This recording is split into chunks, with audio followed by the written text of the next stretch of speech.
5 আগস্টের পরে আপনারা কি এমনিতে আর কোনো ইয়ে দিচ্ছেন কিনা, বা কোনো জাতীয় বিশ্ববিদ্যালয় এরকম কোনো ইয়ে দিচ্ছে কিনা? 5 আগস্টের পর থেকে আমরা বাংলাদেশের কোথাও আর কোনো সমন্বয় টিম দিই নাই। যতগুলো সমন্বয় টিম হয়েছে এগুলো সব ভুয়া, এগুলো আমার পক্ষ থেকে যাই নাই। যেহেতু এর দায়িত্বে আমি আছি, আমি বলবো যে এগুলো অ্যাকসেপ্ট করা হবে না।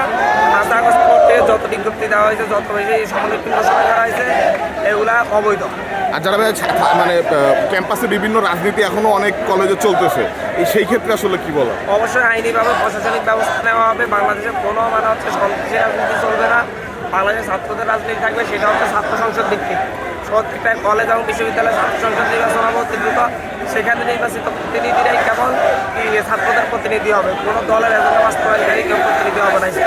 আচ্ছা, অনেক কলেজে এখনো বিবৃতি দিতে পারতেছে না। যেমন হচ্ছে ধরেন ঢাকা কলেজ থেকে বিবৃতি দিয়েছে যে এখানে রাজনীতি পুরোপুরি আপনার হচ্ছে ক্যাম্পাস হচ্ছে রাজনীতি মুক্ত, ঠিক আছে।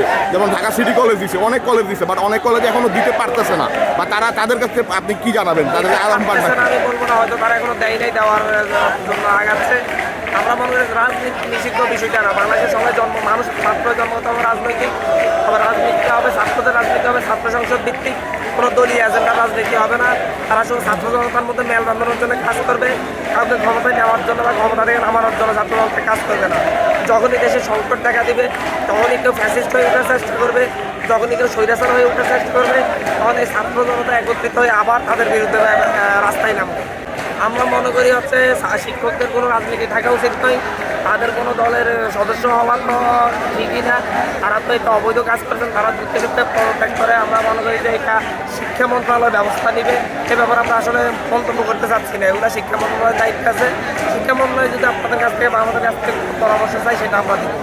ঠিক আছে, থ্যাংক ইউ।